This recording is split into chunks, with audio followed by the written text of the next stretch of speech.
kabar pemirsa? Senang kembali menjumpai Anda dalam Special Report, program yang membahas secara mendalam berbagai isu di tengah masyarakat bersama saya, Erika Widiastuti.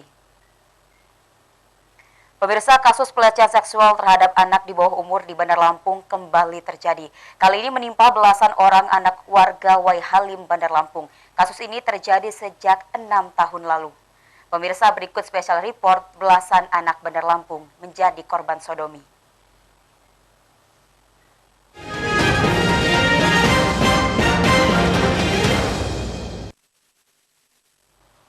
Pemirsa, jumlah anak yang menjadi korban pelecehan seksual di Bandar Lampung terus bertambah. Beberapa hari lalu terungkap 11 anak warga Waihalim menjadi korban sodomi. Ironisnya, orang tua korban takut untuk melapor.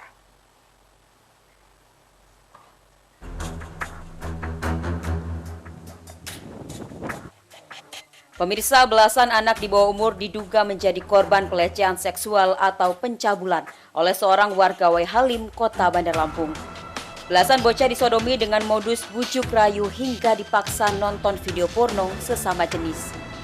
Ironisnya, orang tua dan warga seputar Waihalim mengetahui kasus sodomi anak ini sejak lama, namun enggan melapor karena trauma dan takut berurusan dengan pelaku. Catatan Lembaga Perlindungan Anak Bandar Lampung menyebutkan kasus pelecehan seksual ini diduga terjadi sejak tahun 2014 hingga tahun 2020. Terakhir, pelaku beraksi 10 hari sebelum kasus ini dilaporkan ke polisi. Kasus pelecehan seksual anak di bawah umur di Kota Bandar Lampung bukan baru pertama kali terjadi. Sebelumnya, sejumlah warga melaporkan seorang guru ngaji karena telah melakukan pelecehan seksual terhadap anak didiknya. Tim Liputan iNews melaporkan.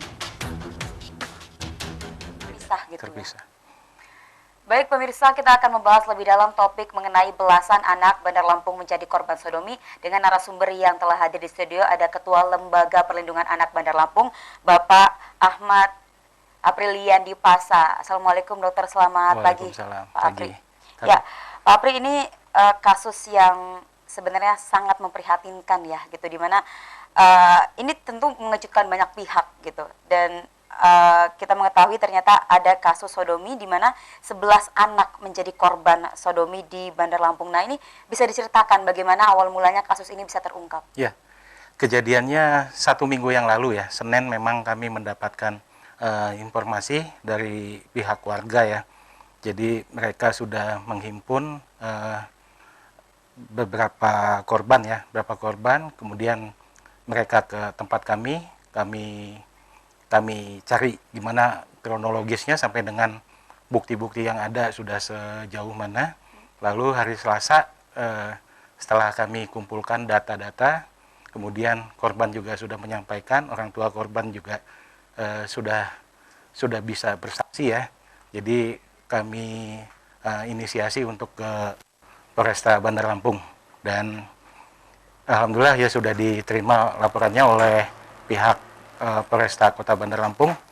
Kemudian ya sudah dilakukan BAP dan penyidikan lebih lanjut sampai dengan hari ini ya. Kami juga yang tidak bisa melebihi kewenangan pihak polisi ya. Kita belum tahu pasti ya apa yang sudah menjadi baik modus maupun motif dari pelaku melakukan kejahatan seksual seperti ini gitu. Tapi yang kami sesalkan, peristiwa ini sudah lama terjadi ya, terutama ada satu korban anak ya, ini sudah ya, dia sejak kelas 2 SD ya, kelas 2 SD sampai dengan saat ini ya dia kelas 5 SD, sekian tahun dia tidak naik kelas ya. Mungkin ya ada kaitannya dengan psikis anak ini, jadi ada ketergangguan, dan ini yang coba kita perbaiki sama-sama ya, untuk baik korban, kemudian pelaku.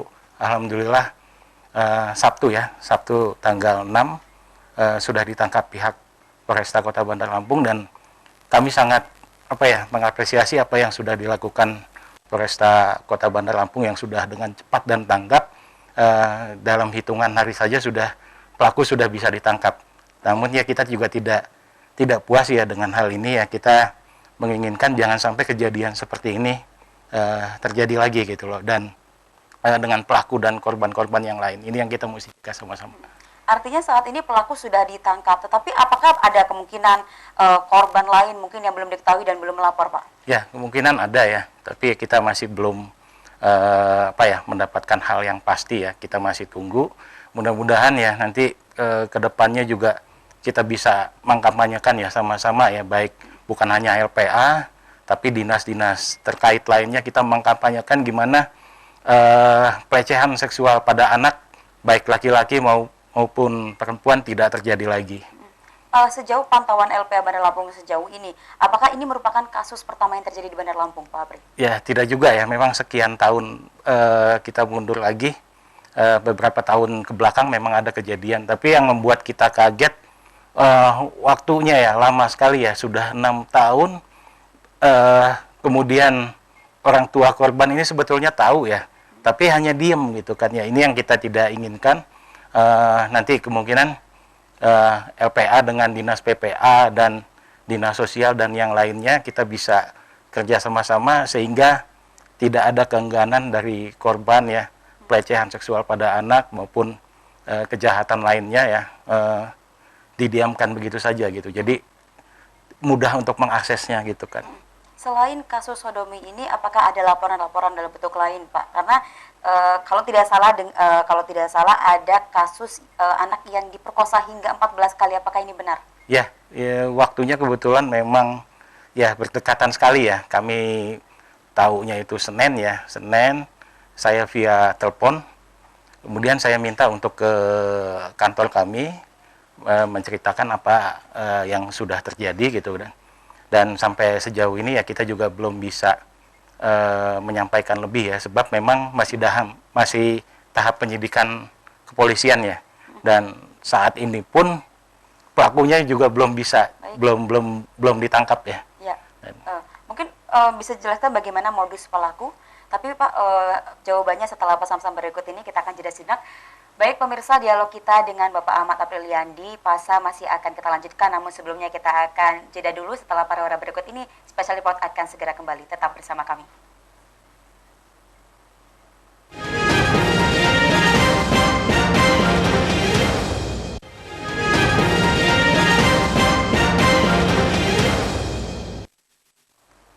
Pemirsa, terima kasih Anda masih di Special Report. Kita akan lanjutkan diskusi kita dengan Bapak Apri.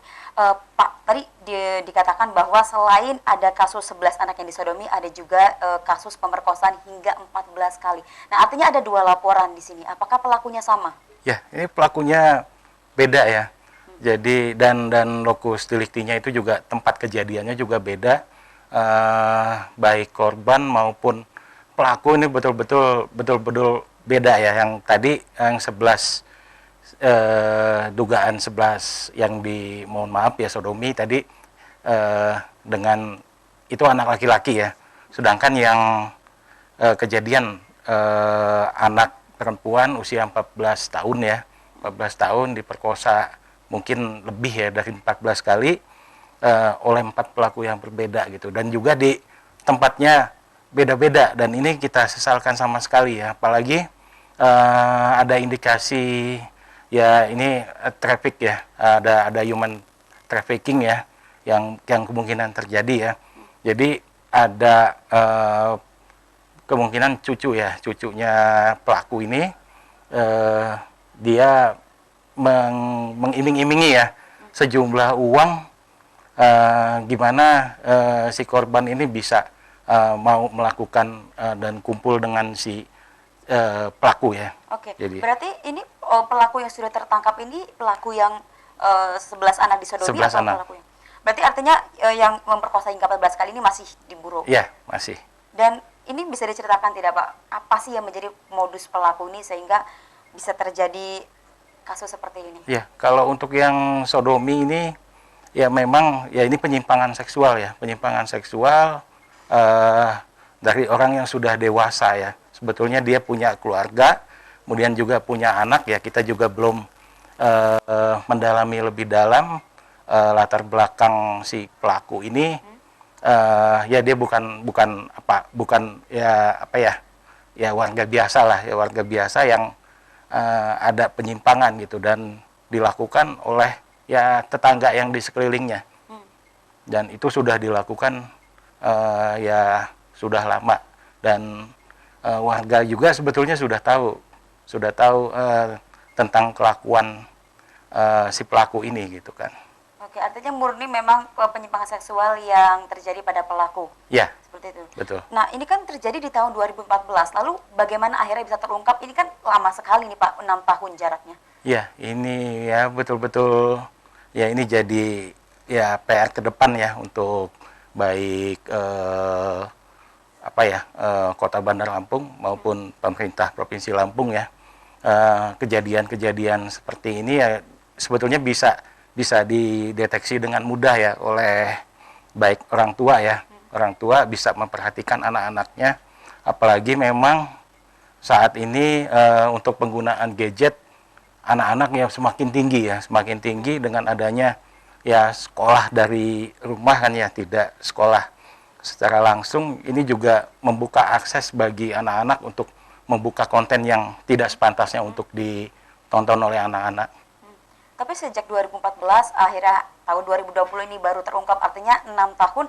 Apakah ini faktor karena orang tua takut melapor atau memang baru terungkap kasus ini Pak? Ya, baru terungkap juga, kemudian ada keengganan dari orang tua korban ya, untuk melaporkan, karena ini kan adalah ya mungkin adalah aib ya bagi keluarga gitu kan, juga bagi lingkungan gitu kan, dan ya mungkin akan memancing image yang lain gitu kan ya.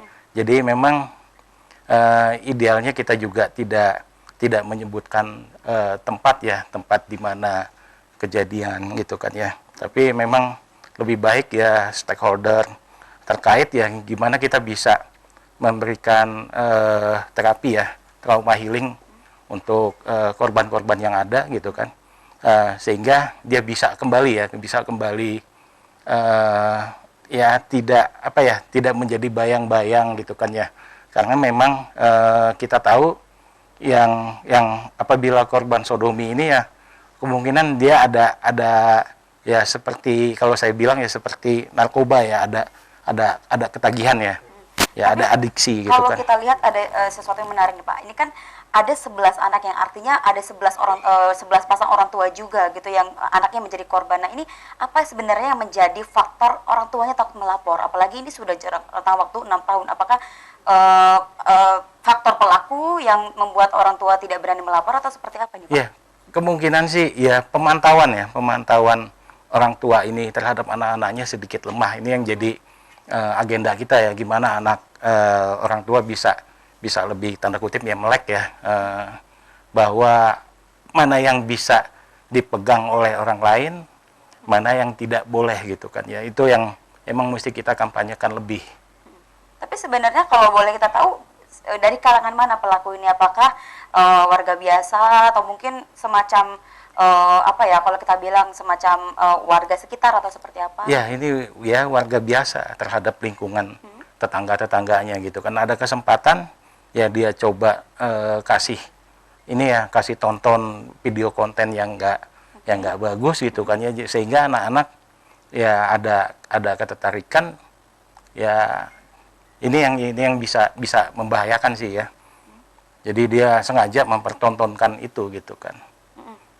Artinya tidak ada pantauan juga dari ketua RT dan warga setempat gitu, karena ini mungkin sudah terjadi berulang kali dan 11 anak gitu, bukan jumlahnya sedikit tentu Pak. Ya, ini ini kelemahan, bukannya tidak melakukan pemantauan, pasti ada, tapi ya memang kalau memang ada kejadian sebaiknya dari korban dan keluarga korban melaporkan gitu kan. Dan sebagai orang tua juga seharusnya jeli ya tentang perubahan sikap perilaku si anak gitu kan, sudah sejauh mana ya setiap hari mestinya dipantau gitu kan ya. Ini jadi yang punya kewajiban penting ini ya bukannya pihak RT atau lingkungan, tapi ya orang tua dikembalikan ke sana. Baik Pak Apri. Dan pemirsa, makin menarik perbincangan kita, namun kita harus jeda sejenak. Special Report akan segera kembali setelah pariwara berikut ini.